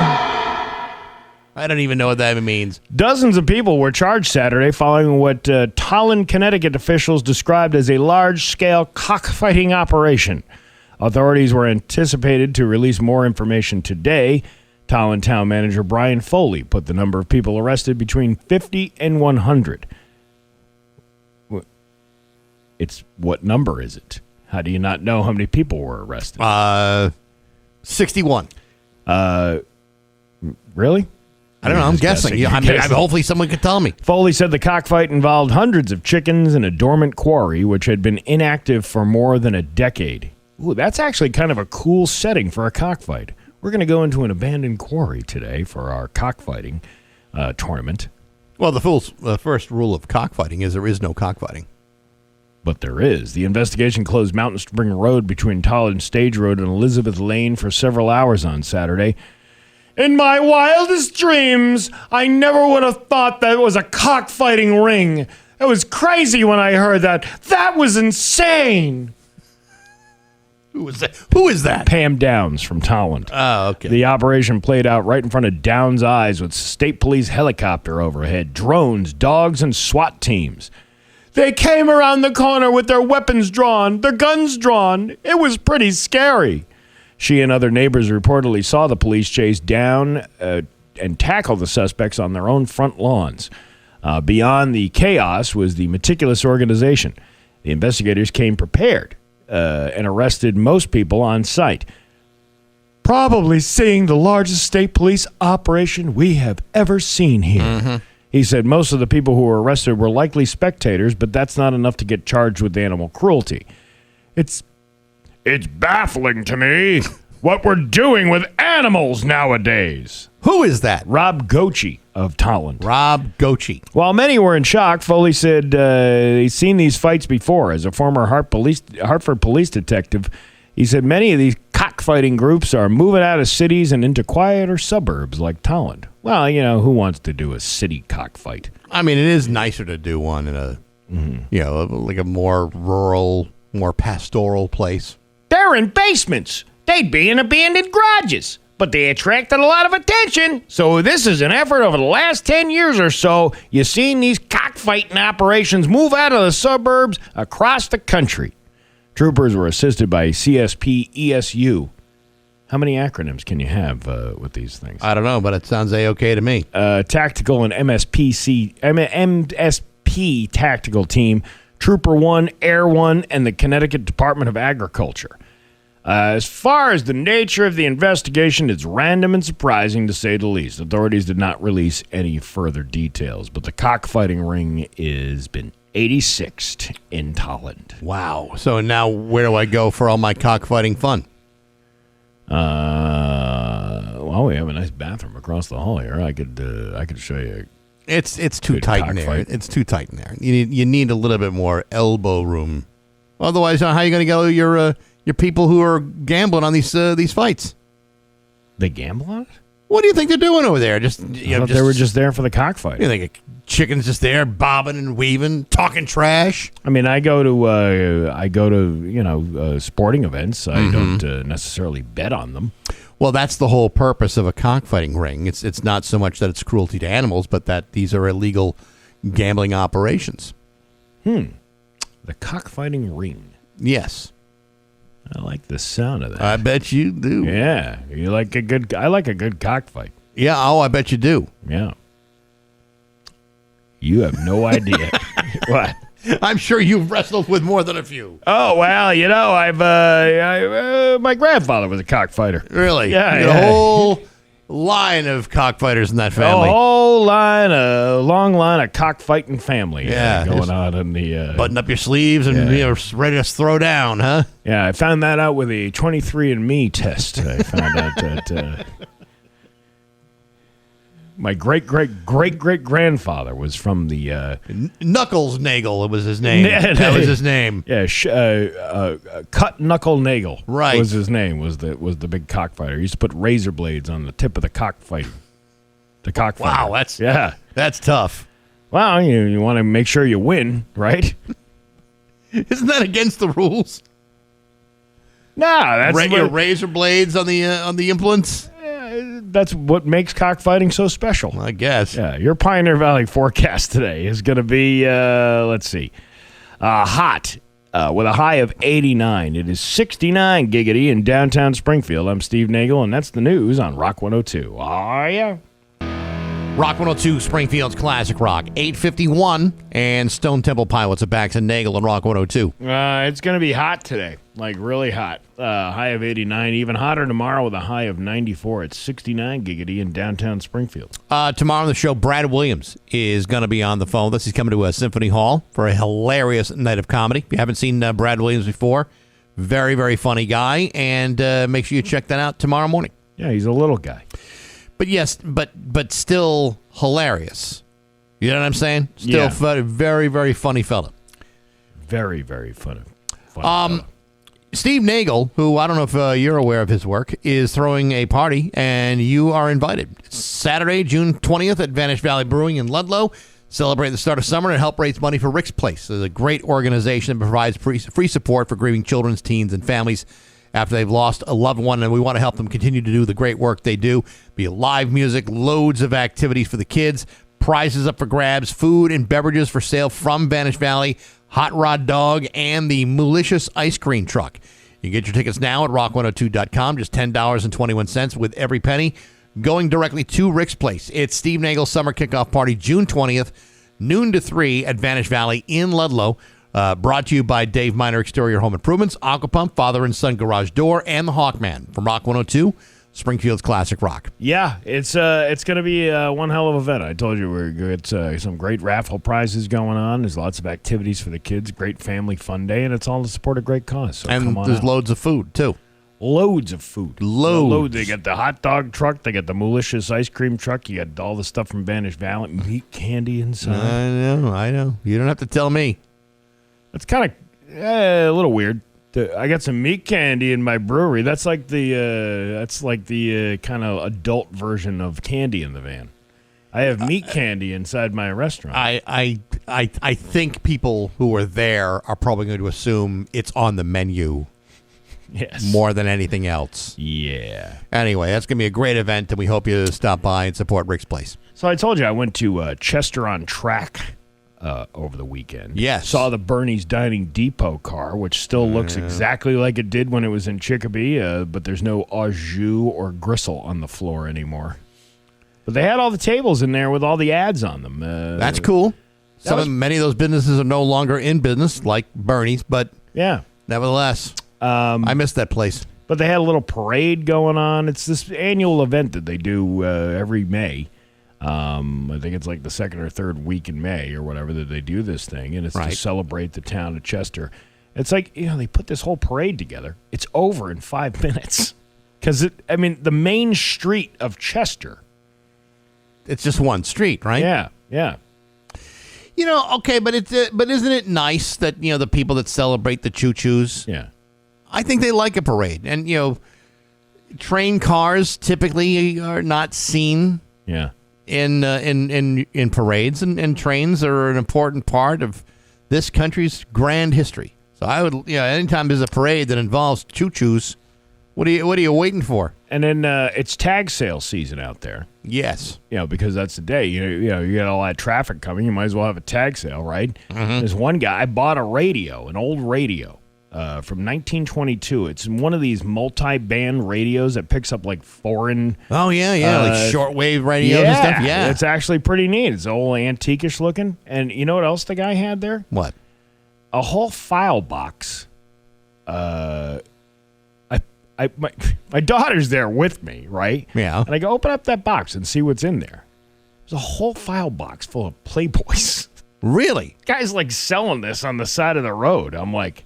But it had had an odd thing to be selling at a tag sale. And his wife probably said, "You're not putting all those things out on the table. Put them in a box. Put them in a box. We're not doing this today. Now, I want them out of the house." Were they in good shape? I didn't really. Listen, my kid was there with me. She closed the top of the box. I wasn't going to go rifle. Hey, let Dad go look through these and see if there's any collector's items in here. The truth of the matter is, a Playboy, for all the gratuitous, sexual content, was basically Esquire with boobs. Yeah. Great articles, great, interviews, all kinds of great features in Playboy every single month. It's kind of weird because I was like almost like sort of appalled that somebody would be selling these types of things. Right. And then I remember back to my youth when I was 11 years old, there was a tag sale down the street from our house, and I came home with the most beautiful pen that when you flipped it upside down, the lady that was in the pen, the bikini would come off and you could see her boobs. When I was in high school, Steve, would have been like freshman high school. It could have been even in 8th grade for all I know. Yeah. Me and my next door neighbor and the kid that lived down the street found a whole stack of girly magazines in an abandoned house. Like a big fat stack. We thought we had struck the jackpot. Absolutely. It was like you couldn't believe how many there were. And to me, if the 13-year-old me were at a tag sale that my parents took me to, yeah, and I stumbled across a box that had all these vintage dirty magazines, I still think I've hit the jackpot. Yeah. They're collectibles. I guess they are. Even with the internet so readily accessible at our fingertips. There's something about the old vintage stuff that never goes out of style. Yeah, you're absolutely right about that. So before you cast aside someone for putting some Playboys on the table at the tag sale, yeah, you're probably walking away from hours of enjoyment. I really miss that pen. I mean, it was something to look at during the day. And, I get it. And Sister Teresa took it away from me at St. Mary's School in Lakewood, New Jersey. Right. That's not right. No, she took it away. She took it away. Yeah. And then I never got it back. Did you have to say some Hail Marys or Glory Bees to get it back? I don't remember. I don't think there was any discipline with that. I think she just saw it and probably took it. Figured this kid's going to hell. There's nothing I can do about it. And you know what? Who knows what she was doing with that thing? You know what I mean? You live in that convent. Ain't nothing. They all lived in the convent right next door to the school. I get it. So I don't know what kind of wild secret cabal was going on in there with the nuns. And I like to think that there's no cabals at all. Well, there's no cabals, but there's lots. I don't know. There's people with the pen. Yeah, I know. She got the pen. That was like you think about that. You have no access to any of that stuff. You bring one of those things in there. It's like the Girls Gone Wild of the convent going on. I can't remember what movie it was from, but it was like, you know why they call them nuns? Because they don't want none, can't get none, ain't gonna get none. What movie was that from? If you can tell us on the Route 10 Tire listener line. I don't remember. Right. Hey, it is an Autumn Mist Monday. We got a $25 gift card to Autumn Mist Farms, the farm to table. You can't beat their meat. 10th caller right now, 293-1021. Don't want none, can't have none, ain't gonna get none. It's 8:59 at Rock 102. Hey, it's Steve Nagle. Join me and the Rock 102 Road Crew for a family-friendly summer kickoff party on Saturday.